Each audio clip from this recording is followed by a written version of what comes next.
Hi, my name is Kimatina, and this screencast will show you how a student can open up a Kami assignment in Google Classroom.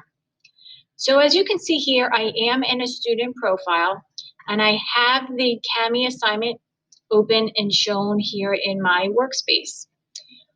When you create a Kami assignment, you have the option to send students the directions on how to initialize the Kami Chrome extension, and that's what this attachment here is.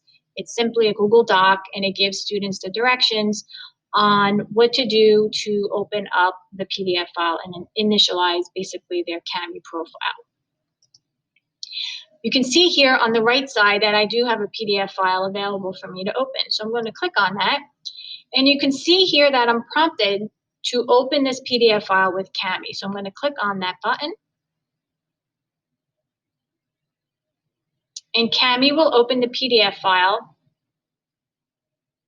as shown here.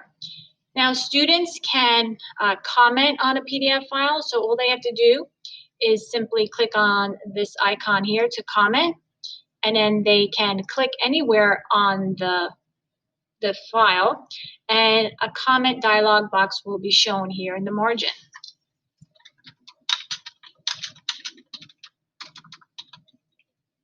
All right, the student can also do a voice comment as well, which will just record video, and a video comment. A text box can be used as well to answer any of these questions. So you can click on the T for the text box, change the font size. So this is available, and you can change the different colors of your crayons. So if you wanted to, you can simply click anywhere on the form or in the PDF and simply type the answer. The drawing tool will allow students to draw on this PDF file. So I can change the thickness of the marker. I can also change the crayon, and I can simply draw on it.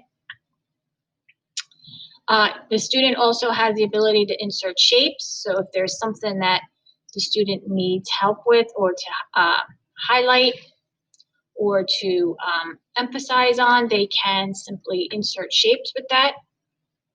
And the select tool here will allow the student simply to select an object on the PDF file. When the student is all done, the student will turn in this assignment. So there is a turn in button up here at the top right, and the student will turn in. It saves the PDF file to Google Drive. It turns it in, and now it has a status as done. And I can unsubmit it if I want to. So if I go back into Google Classroom and refresh my page, the assignment status is turned in. I hope you found this screencast helpful.